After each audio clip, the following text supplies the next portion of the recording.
목요일 날 이제 출산도 있지만 쉬시나요? 네. 네. 그렇죠. 제가 이 말씀을 드리는 것은 달력을 보면 돌아오는 목요일이 공휴일이죠. 모르셨죠? 공휴일입니다. 달력을 보시면 자세히 저도 이제 몰랐는데 이 공휴일의 이름을 보면 준틴 데이라고 적혀 있습니다. 제게는 매우 생소한 공휴일이었어요, 사실은. 제가 미국에 거주한 기간이 그리 짧지 않아서 제가 모르는 공휴일인가 싶었는데 저도 알고 보니 2021년도에 조 바이든 대통령이 서명과 함께 동시에 6월 19일에 이 날을 연방 공휴일로 지정했다고 합니다. 이 날은 6월을 뜻하는 준과 19를 뜻하는 19을 합성한 단어죠. 근데 이 날은 바로 미국 노예 제도의 종식을 기념하는 노예 해방 기념일입니다. 사실 그동안 여러 해를 거쳐서 여러 주에서 이 날을 국가 기념일로 지정하려고 많이 노력했지만 최근에 돼서야 이 날이 국경일로 지정될 수 있었던 이유는 몇 년 여러분 기억하실 수 있을지 모르겠지만 몇 년 전에 전국을 충격에 빠뜨렸던 경찰 과잉 진압으로 숨지었던 조지 플로이드 사건 있지 않습니까? 그 사건을 통해서 온 나라의 시민들이 경각심을 불러일으켰기 때문이죠. 비단 이 조지 플로이드 사건 하나만으로 이 6월 19일이 국경일로 지정되었다라고 말할 수는 없지만 어떻게 보면 그동안 무르익었던 그 분위기가 결국은 조지 플로이드의 희생에 이르러서 결론을 맺을 수 있다고 보는 것이 맞을 겁니다. 어찌되었건 노예 제도를 노예 제도가 종식되었다는 것을 공휴일로 지정했단 말은 역설적이에도 여전히 이 땅 가운데는 그렇죠. 흑인에 대한 차별과 불평등이 현존하는 사회라는 것을 반증하고 있다라고 우리는 말할 수 있을 것입니다.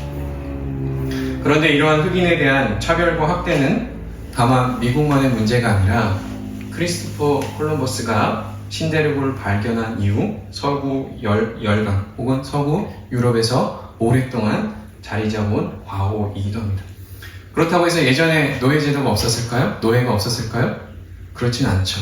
예전에도 노예가 있었는데 좀 달랐던 것은 이전의 노예는 전쟁을 통해서 발생한 전쟁 포로였습니다.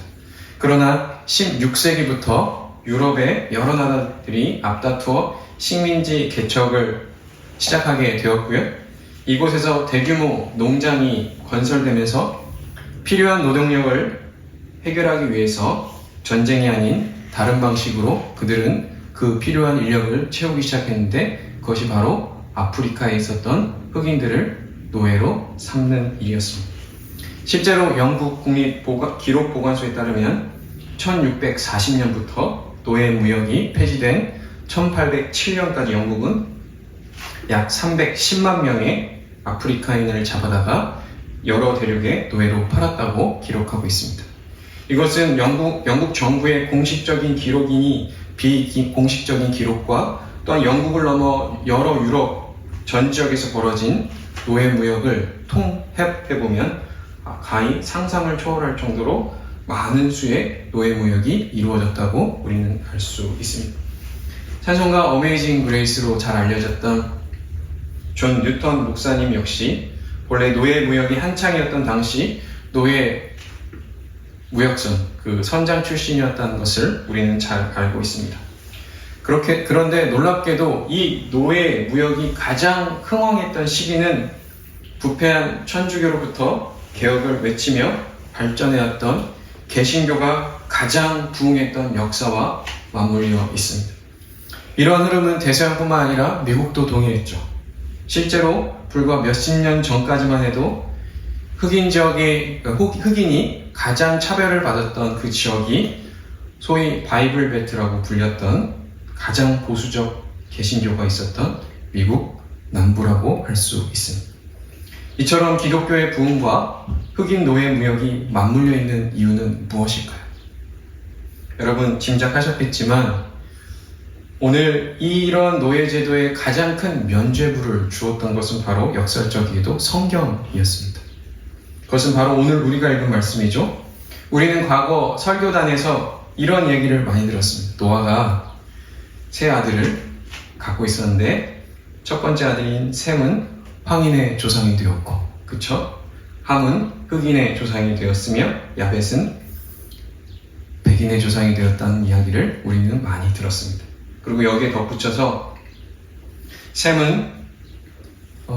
셈과 비롯해서 그의 자녀들은 종교의 복을, 그래서 한국이 보응을 맞이했던 것은 당연한 결과라고 이야기하기도 했습니다. 한편 백인의 조상이었던 야벳은 물질의 복을 받아서 현재 서구와 미국이 이렇게 경제적으로 발전할 수 있었던 것은 바로 하나님께서 축복하신 결과라고 이야기했죠.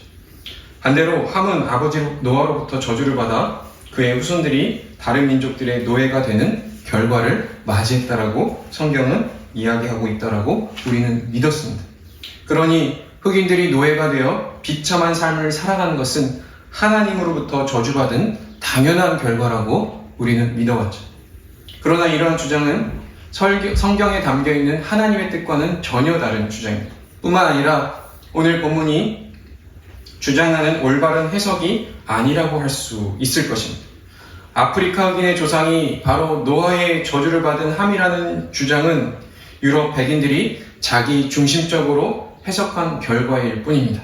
이처럼 흑인이 백인의 조상이 되는 것은 하나님의 계획이었어 라는 식의 성경 해석은 결국 백인 중심의 유럽 국가들이 자신의 식민지 침탈에 대한 정당성을 부여하려 했던 궤변이었죠. 그 결과 지금 서구 유럽과 또한 미국이 부유한 선진국이 될 수 있었던 근간과 더 나아가 도덕적 면죄부를 주었습니다. 그렇다면 오늘 우리가 함께 읽었던 이 본문의 진짜 의도는 무엇인가요?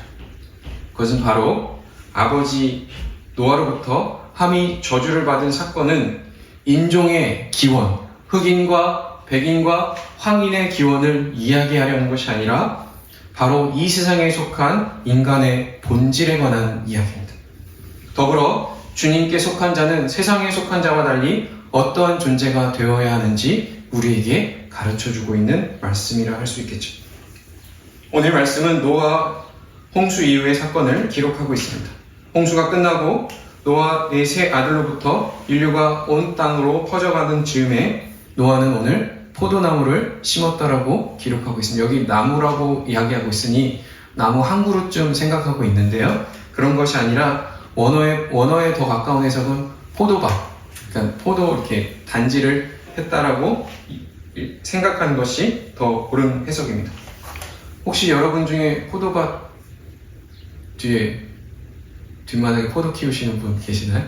시카고에도 가끔 뒷마당에 포도 키우시는 분이 계시더라고요. 그래서 포도주를 담가 드시는 분도 계신데요.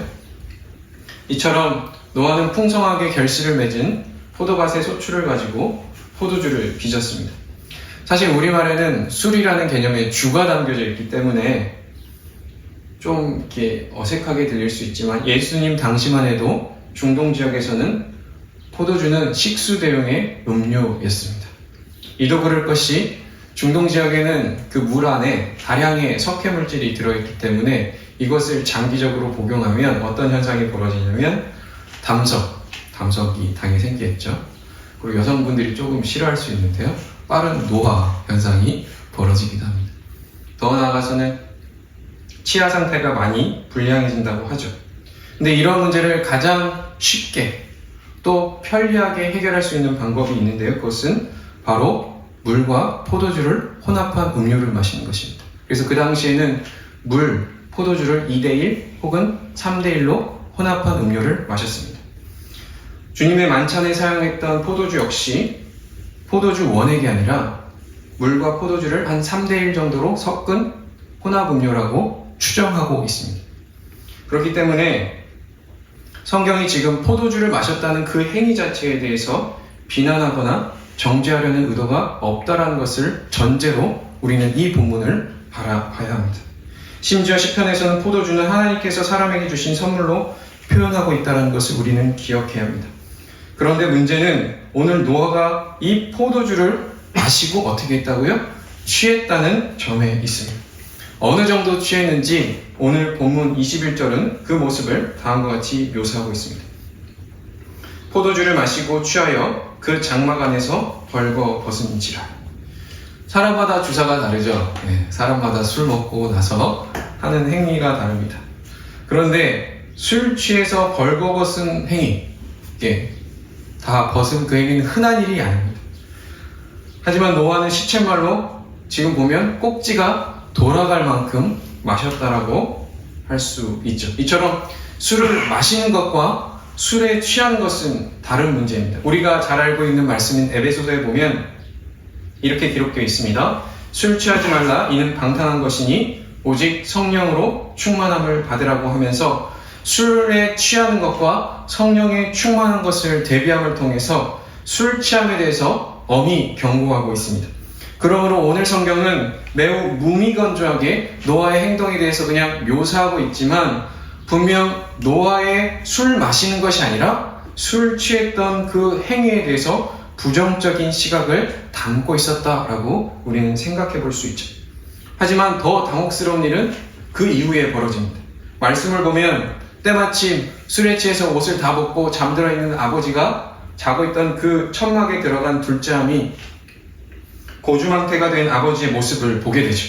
그리고 함은 어찌된 영문인지 이런 아버지의 모습을 가려주기보다는 형제들에게 알리는 것에 몰입되어서 뛰어가 아버지의 이 우스꽝스러운 모습을 형제들에게 알리기 시작합니다. 또한 함의 이야기를 들었던 셈과 야벳은 함과 달리 아버지 하체를 덮어주고 나오죠. 이후에 술이 깬 뒤 이 사건의 모든 진상을 들었던 노아는 함을 향해 이렇게 외칩니다. 가나안은 저주를 받아 그의 형제들의 종들의 종이 되기를 원하노라 하면서 같은 내용의 저주를 3번씩이나 퍼붓기 시작합니다. 여러분 생각해 보십시오. 이제 아버지가 될 거고 또 아버지인 저도 있고 여러분 아무리 술이 먹고 인사불성이 되어서 추태를 부린 사람은 정작 노아인데 아무리 그래도 그렇지 100번 양보해서 벌거벗은 아버지의 모습을 놀림거리로 삼았다고 그래서 또한 형제들에게 알렸다고 그것이 뭐 그리 큰 잘못이라고 어떻게 이렇게 친아들에게 진짜 아들에게 이렇게 막말을 퍼부을 수 있을까? 참고로 저는 제가 이렇게 가스가 많이 차서 이렇게 배출 활동을 많이 하는데요. 제가 이제 방귀 뀌는 그 모습을 보면 아이들이 키득키득 저희 이제 딸하고 아들이 있으니까 키득키득 웃습니다. 그리고 심지어 그것을 막 친구들에게 이야기합니다. 그리고 자기 얘기했다고 또 어떤 친구는 뭐 그렇게 저한테 간접적으로 오는데 저는 그 얘기를 듣고 화를 내지 않고 그냥 웃고 넘깁니다. 어떻게 보면 저는 노아보다는 훌륭한 아버지인 것 같기도 합니다. 농담처럼 이야기했지만 여러분 분명 창세기에서 노아에 대해서 어떻게 묘사했는지 기억하십니까? 창세기 6장에 보면 의인이요 당대 완전한 자라 그는 하나님과 동행했으며 라고 성경은 그의 완전성에 대해서 묘사하고 있습니다. 이렇게 하나님과 동행할 정도로 완전한 사람이 갑자기 왜 이렇게 격분하고 있을까요? 아직 여전히 술에 덜 깨서 또 실수를 범하고 있는 내용일까요? 아니면 아예 반대로 표면상에 드러나 있지 않지만 하나님과 동행할 정도의 의인이었던 그 노아가 격분할 정도이니 우리가 알진 못하지만 그만큼 지금 함이 무엇인가를 잘못하고 있던 것일까요? 과연 노아의 책망이 우리에게 주고자 하는 의미는 무엇일까요? 이 질문을 먼저 해결하기 위해서 우리가 선제적으로 바라봐야 할 것이 있는데 그것은 바로 노아의 행동입니다. 다시 21절에 노아가 만취한 상태에서 한 행동을 살펴보면 포도주를 마시고 취하여 그 장막 안에서 벌거벗은지라 라고 지금 그가 벌거벗었다라고 표현하고 있습니다. 그런데 노아의 이러한 행동은 지금 막 술에 먹고 나니까 막 더워가지고 열이 막 나니까 그것을 참을 수 없어서 막 지금 옷을 벗어던졌다라는 말이 아닙니다. 실제로 그럴 수 있지만 영적으로 갖고 있는 의미는 그런 의미가 아닙니다. 우리가 잘 알고 있던 창세기 3장을 보면 아담과 하와가 하나님의 준엄한 명령을 어긴 후에 처음으로 한 행동에 대해서 성경은 다음과 같이 묘사하고 있습니다. 창세기 3장 7절 말씀입니다. 우리 한번 같이 읽어볼까요? 이에 그들의 눈이 밝아져서 자기들이 벗은 줄 알고 무화과 나무 잎을 엮어 치마로 삼았더라. 이들은 선악을 알게 하는 나무의 과실을 먹자마자 그들의 눈이 열려서 지금 어떻게 해요? 자신들의 벌거벗은 모습을 발견하게 됩니다. 이는 이전까지 자신들의 벌거벗은 모습, 그러니까 내가 여태까지 벌거벗은지를 몰랐다가 갑자기 선악을 알게 하는 나무의 과실을 먹고 딱 눈이 떠져서 그것을 알게 되었다는 말이 아니죠. 이것은 바로 자신의 벌거벗은 몸이 수치스럽게 느껴지기 시작했다라는 말입니다. 이런 인식의 변화는 바로 영적인 변화 때문입니다. 바로 하나님의 엄중한 명령을 어겨 타락하자 과거의 순결을 잃어버려 자신의 몸과 영혼이 수치스럽다는 것을 발견하기 시작하는 것이죠. 이로써 이제 타락한 인간은 더 이상 하나님 보시기에 좋았더라라는 그런 모습이 아니라 이제 벌거벗음은 서로의 완전한 연합의 상징이 아니라 죄인된 자신의 수치를 드러낼 뿐입니다. 이처럼 오늘 노아의 벌거벗음은 아담과 하와의 벌거벗음과 동일하다 말할 수 있을 것입니다. 아무리 하나님과 동행할 정도로 당대 의인인 자 또는 완전한 자라 할지라도 하나님의 영으로 충만한 상태가 아닌 세상의 사람들과 동일하게 술에 취한 상태가 되자 결국 자신의 벌거벗은 자신의 수치, 과거의 존재로 다시 돌아가게 되었다는 이 영적인 비참한 현실을 성경은 그의 벌거벗은지라라고 표현하고 있다는 것이죠. 귀하신 성도 여러분, 귀하신 시카고 아들람 교회 성도 여러분, 노아와 같이 우리 중 그 누구도 자신의 힘으로 죄악이 만들어낸 이 수치를 가릴 능력이 없다는 것을 기억하시기 바랍니다. 지금의 노아를 보시기 바랍니다.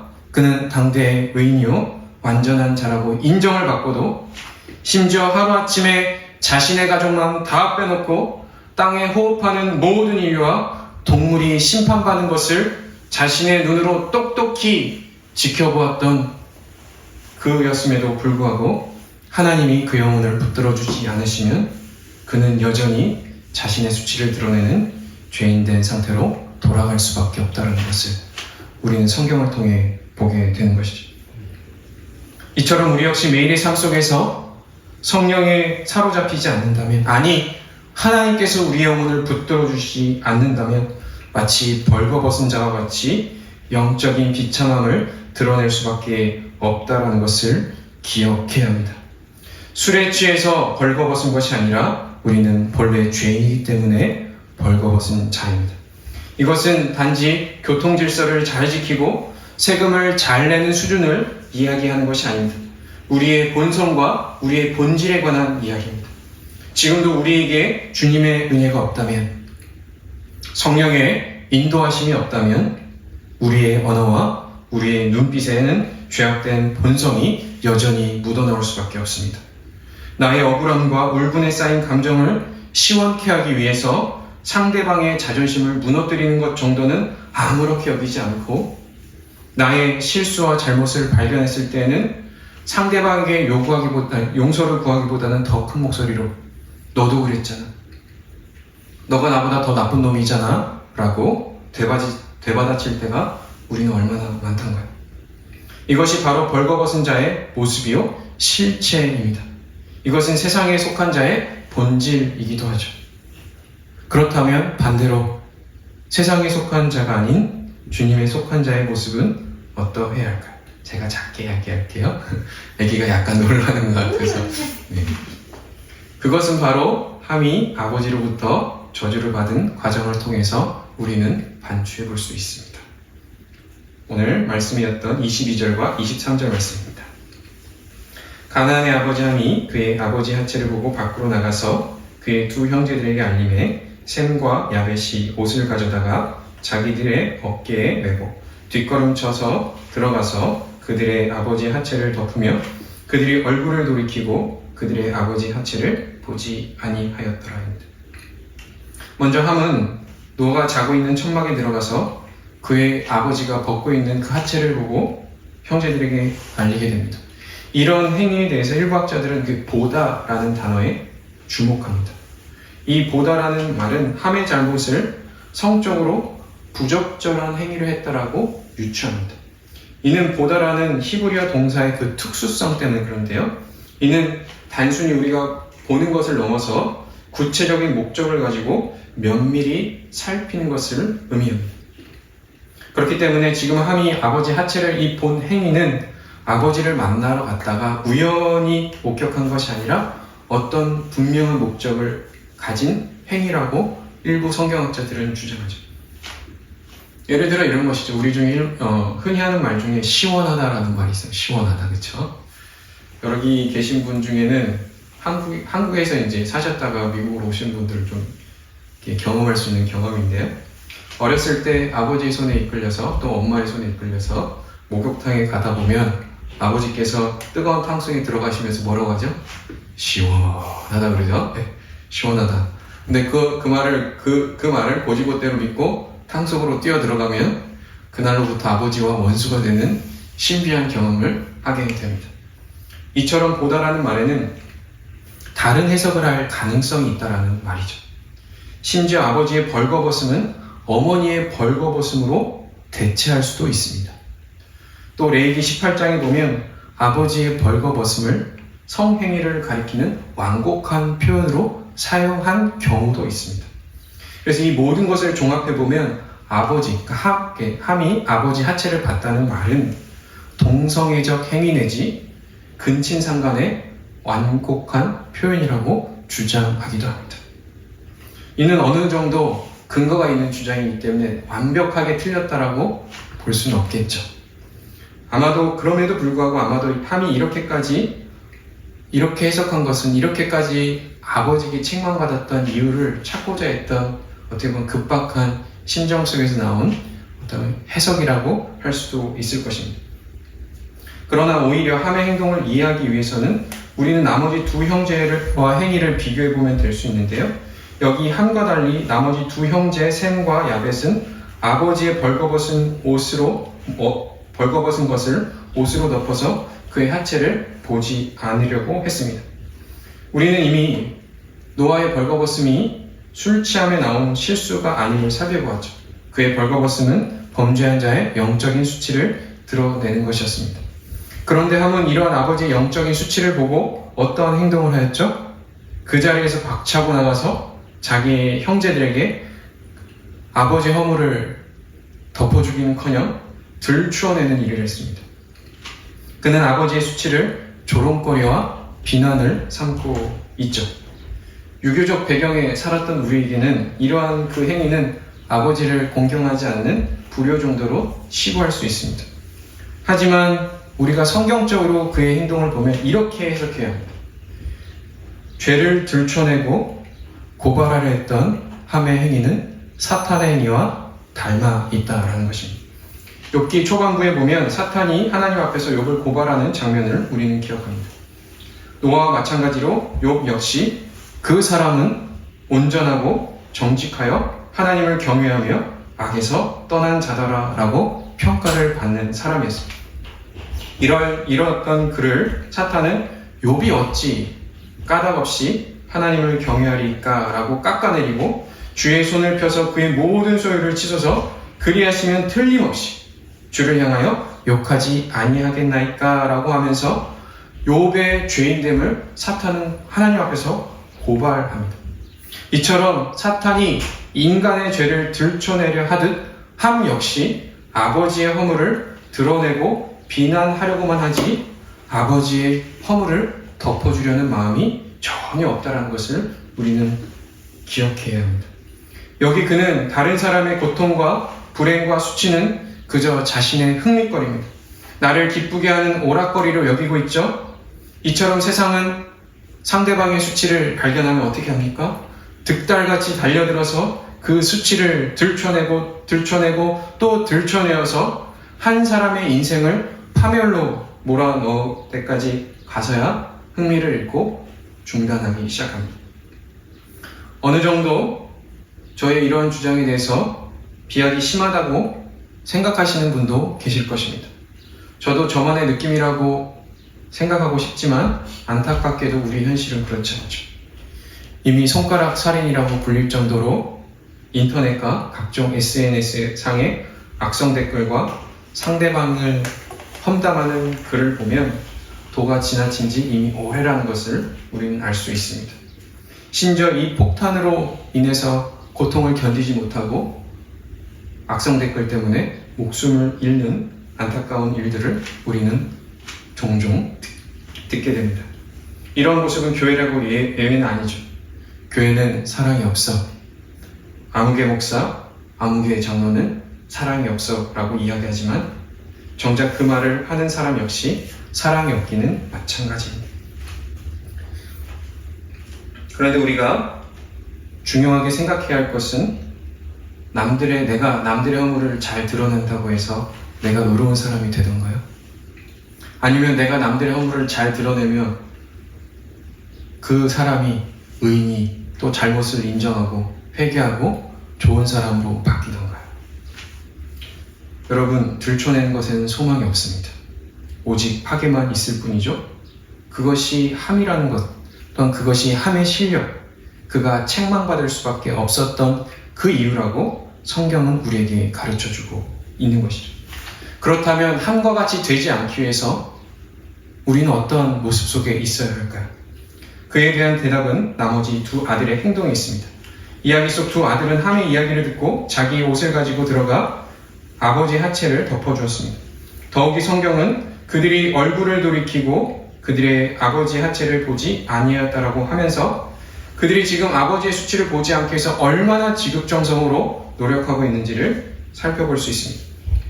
그들은 아예 처음부터 뒷걸음질 치며 아버지께로 다가갔고 옷을 덮어줄 때에도 고개를 이렇게 돌린 상태에서 아버지의 그 벌거벗은 몸을 덮어주었습니다. 이처럼 이들의 주된 관심사는 아버지의 벌거벗은 즉 수치를 가리우는 데 주된 목적이 있었습니다. 이들 역시 왜 함처럼 궁금하지 않았을까요? 아버지가 얼마나 벗고 있는지, 얼마나 추태를 부리고 있는지 궁금하지 않았을까요? 그러나 이들은 자신의 본성을 지금 거슬러서 아버지의 허물을 덮어주는 결정을 하게 됩니다. 덮어주기 위해서 그들은 자신이 갖고 있었던 욕망을 꺾어버린 거죠.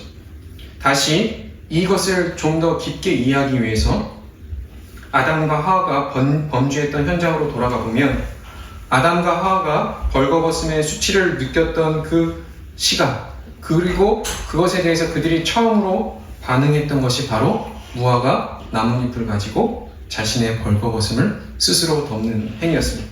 왜냐하면 자신의 벌거벗은 몸을 덮지 않으면 생명을 보존할 길이 없다는 것을 깨달았기 때문이죠.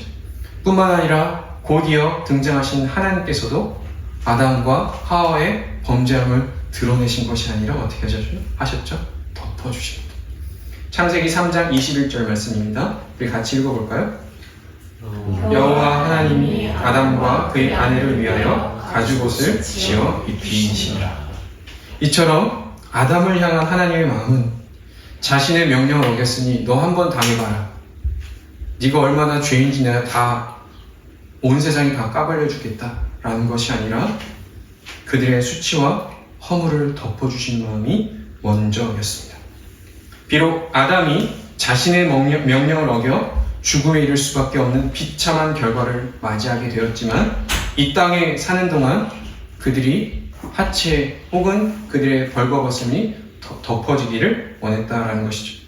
그리고 이러한 하나님의 마음은 이것으로 멈추지 않고 가죽옷을 덮어주시고 더 나아가 가죽옷보다 더 영원한 덮음을 약속하시고 준비하셨죠. 그것이 바로 에베소서 2장 4절과 5절 말씀입니다. 그의 긍휼이 풍성하신 하나님이 우리를 사랑하신 그 큰 사랑으로 인하여 허물로 죽은 우리를 그리스도와 함께 살리셨고입니다. 바로 예수라는 당신의 아들을 우리의 허물을 덮어주시기 위해서 십자가에 내어주셨다라고 성경은 이야기하고 있습니다. 바로 이것이 복음이라고 말하는 것이며 기독교의 본질입니다. 다윗 역시 시편에서 다음과 같이 고백합니다. 허물의 사함을 받고 자신의 죄가 가려진 자는 복이 있도다. 그러므로 기독교 신앙이란 예수님께서 자신의 생명으로 나의 허물을 덮어주시고 가리워 주셨듯이 성도 역시 내 주변의 형제 자매의 허물과 수치를 가리워주는 존재가 되는 것이라 말할 수 있겠죠. 들춰내는 것은 성도의 몫이 아닙니다. 들춰내는 것은 이 세상의 본질이기 때문이죠. 이것은 상대방의 잘못과 범죄함을 모른 척하라는 말이 아닙니다.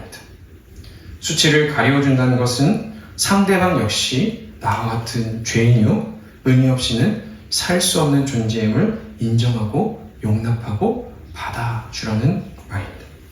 이 말이 쉽게 이해가 되지 않는다면 부모가 자식을 대하는 모습을 생각해 보시면 쉽게 이해할 수 있습니다. 지금 우리가 이 자리에서 성인 한 사람으로 제 한 인생을 책임지고 살 수 있었던 이유는 바로 육신의 부모님이 계셨기 때문입니다. 여러분 스스로 자신의 인생 한번 주마등처럼 다 할 수 없지만 짧은 시간 다 할 수 없지만 한번 여러분의 그 과거의 부끄러웠던 모습들을 다 기억해 보시기 바랍니다. 갓난아이에서부터 지금까지 부모님이 나의 연약함과 부족함과 어리석음을 사랑으로 감싸주고 덮어주지 않았다면 그 누구도 이 자리에서 정상적인 모습으로 설 수 없었을 것입니다. 이런 들춰내지 않는 부모님의 사랑과 감싸줌이 무엇을 만들어내었는지 자녀를 낳아 길러보면 우리는 깊이 깨닫게 됩니다. 이것이 바로 기독교 신앙과 성도가 추구해야 할 모습입니다. 들춰내는 것이 정답이 아니라는 것을 오늘 성경은 함이 받은 책망을 통해서 우리에게 가르쳐주고 있는 것이죠. 저는 지금 시대를 바라보면서 드는 생각은 우리는 지극히 대립과 분열 그리고 갈등의 시대를 살아가고 있다고 느끼고 있습니다. 특별히 한국 사회는 일상 안에까지 심지어까지 정치적으로 좌우로 나뉘어서 대립하고 있죠. 이는 다만 정치적인 영역뿐만 아니라 문화, 종교, 성별, 그리고 세대 간의 분열과 갈등이 이어지고 있습니다. 왜 우리는 이런 시대를 살아가면서 사람들과 대립하고 정말 원수가 아니면서 원수가 되어 살아가고 있을까요? 교회라고 예외일까요? 여러분 시카고 지역에 얼마나 나뉘어지고 분열되고 깨어진 교회들이 많습니까? 얼마나 많은 교회들이 분열과 다툼 속에서 갈라지고 또 갈라지고 있는지 우리는 이민교회 현장에서 몸소 체험하고 있죠. 다툼과 분열의 과정 속에서 나는 진리를 지키고 말씀을 지켰으니 후회하지 않아 라고 말하겠지만 여러분 정말 후회되지 않으신가요? 여러분 과연 그리스도인이라면 복음이란 무엇일까요? 우리의 삶 속에서 예수 그리스도의 십자가 부활의 증인이 되는 것 중요하죠. 왜 안 중요하겠어요? 우리의 삶을 통해서 내가 하나님의 자녀고 하나님의 백성이고 내가 사람들에게 예수 그리스도가 우리의 인생의 구원자라고 증거하는 것이 우리의 인생의 가장 우선된 목적이긴 맞죠. 그럼에도 불구하고 동시에 중요한 것은 우리의 삶의 현장 속에서 내 주변 사람들의 허물을 받아주고 용납하고 또 그들을 덮어주는 것 역시 중요하다는 것을 우리는 잊지 말아야겠습니다. 왜냐하면 예수님께서 원수였던 나를 괜찮다, 사랑한다라고 하시며 나를 용납하고 용서하시고 나를 덮어주셨던 것이 복음의 본질이기 때문입니다. 시카고 아둘라 교회 성도 여러분, 여러분의 삶의 현장에서 여러분을 괴롭히는 사람 많죠. 아니 심지어 부부조차도 괴롭힙니다. 이러한 시대 속에서 우리가 해야 할 것은 주님이 주신 사랑만큼 또 우리의 삶을 통해서 덮어주는 자로 또 품어주는 자로 이해하고 괜찮다, 같이 함께 해보자 라고 말하는 귀한 공동체. 그래서 이곳에 정말 교회 이름처럼 상처받고 또 소외받은 자들이 이곳에서 쉼과 덮어줌과 또 안식을 누릴 수 있는 복된 성도 여러분 되시기를 예수 그리스도 이름으로 축원드립니다. 이제 다 같이 오늘 들으신 말씀을 가지고 찬양 이후에 함께 기도한 시간을 갖도록 하겠습니다. 이 찬양이 사실은 교제 찬양이긴 한데요. 설교 이후에 잘 안 부르는 찬양이지만 우리 함께 좀 찬양했으면 좋겠습니다. 형제의 모습 속에 보이는 형제의 모습 속에 보이는 하나님 영상 아름다워라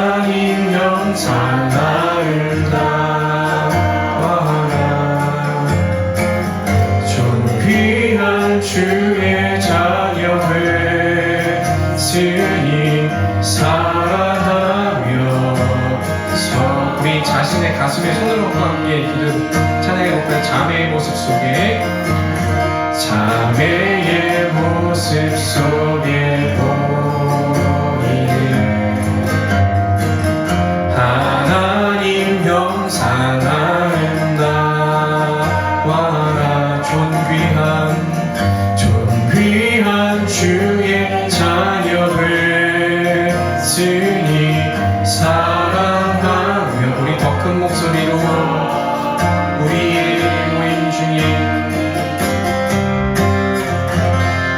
우리의 모임 중에 임한 하나님 영광 아름다워라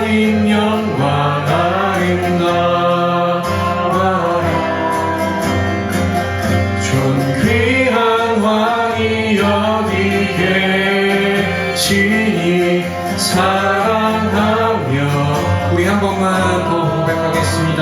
우리의 모임 중에 임하신 우리의 모임 중에 임하신 하나님 영광 아름다워라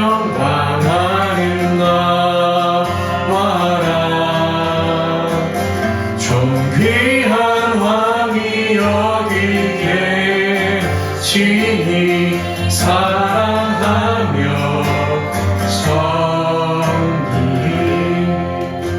그렇습니다.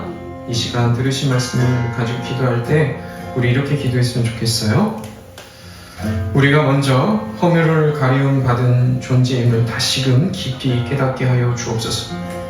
우리가 아직 죄인 되었을 때 자신을 내어주신 주님의 사랑이 없었다면 우리는 여전히 벌거벗은 자요 수치와 절망 속에서 살아갈 수밖에 없었던 자임을 이 시간 고백하는 자리가 되었으면 좋겠습니다.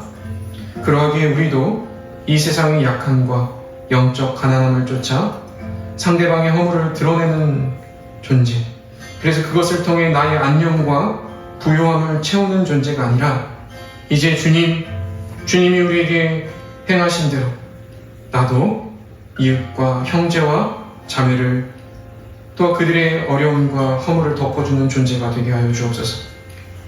그래서 세상이 만들어낼 수 없는 오직 예수 안에 있는 자만이 할 수 있는 참대한 평화와 회복을 나의 삶을 통해 만들어갈 수 있는 존재가 되게 달라고 다같이 들으신 말씀을 기억하면서 함께 기도하는 시간 갖도록 하겠습니다. 기도하겠습니다. 하나님, 그렇습니다. 하나님, 우리가 죄인이었습니다. 하나님의 은혜가 없다면 하나님, 우리는 벌거벗은 자였습니다. 하나님, 우리의 수치와 더러움과 추악함과 완악함이 우리에게 있던 존재였습니다. 하나님, 우리가 잘나서가 아니라 하나님, 원래 우리는 그러한 존재였습니다. 하나님, 주님께서 우리에게 허물을 덮어주지 아니하시고 아들을 보내 하나님, 우리의 더러움과 우리의 죄악됨을 덮어주시 아니하니 여전히 하나님, 우리는 우리 자신을 돌아갈 수 없는 더럽고 추악한 존재였습니다. 수치와 절망 속에 살아갈 수밖에 없는 존재였습니다. 하나님, 그럼에도 불구하고 우리를 사랑하사 우리가 아직 죄인 되었을 때 자신을 내어주신 그 주님의 사랑으로 우리가 다시 한번 회복하게 되었사오니 하나님, 그 사랑과 은혜 앞에 우리 자신을 내어게 하시고 우리가 다시 한번 깨달아서 하나님, 이 세상의 영적 가난함과 악함을 쫓아 상대방의 허물을 드러내며 그것을 통해 나의 안녕과 부요함을 채우는 존재가 아니라 하나님, 이제 주님이 우리에게 보여주셨던 그 사랑과 헌신을 통해 우리가 이제 허물을 덮어주는 존재가 되게 하여 주옵소서. 여전히 힘든 존재입니다. 여전히 하나님을 쫓아 살아가기가 참 쉽지 않습니다. 여전히 나의 십자가를 지는 것이 쉽지 않지만 주님이 모든 것들을 다 내어주셨기에 하나님께서 주신 그 사랑으로 다시 일어나서 이 세상 가운데 허물을 덮어주는 존재가 되게 하시고, 그래서 나의 작은 실천과 나의 작은 발걸음을 통해 결코 세상 세상이 만들어낼 수 없는 오직 예수 안에 있는 자만이 할 수 있는 참된 평화와 안식과 회복을 나의 삶을 통해 만들어낼 수 있게 하여 주옵소서. 내가 성공하고 내가 잘남을 통해서 사람들이 나를 쫓아오고 만드는 존재가 아니라 내가 죽고 오직 나를 통하여 살아신 예수 그리스도를 통해 하나님 주의 복음을 증거하는 존재가 될 수 있도록 주님이 인도하여 주옵소서.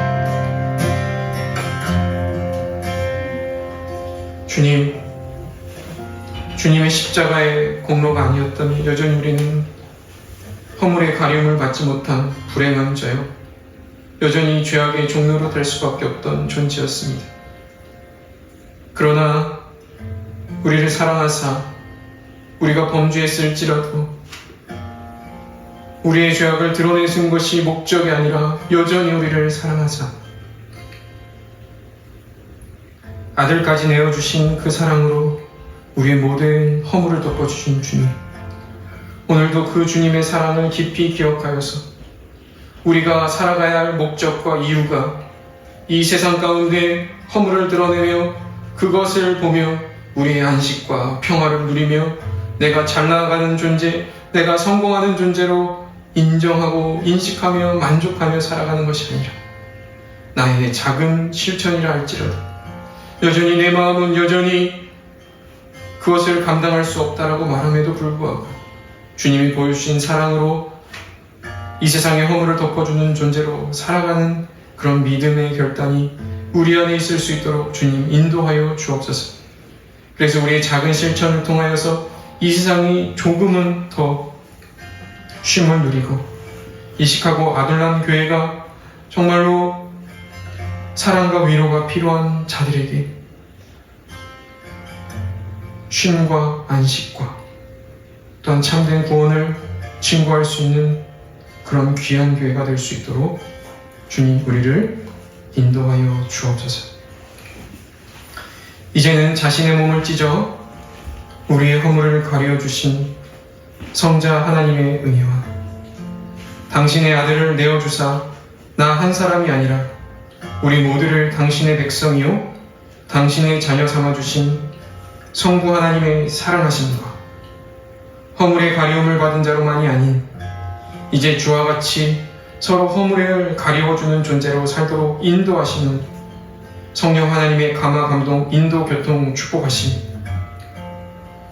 다시 한번 오늘 말씀을 통해 이 세상의 방식이 아닌 주님께서 새로이 열어놓으신 예수 안의 참된 평화를 세상에 증거하는, 비록 그것이 십자가의 길이라 할지라도 주님을 바라보며 살아가기로 결단하는 성도들과 또한 그들의 삶과 그들의 가정과 일터와 더불어 세계 만방에서 예수의 삶을 몸으로 실천하는 선교사와 그들의 사역 위에 이제로부터 영원토록 함께 있을지어다.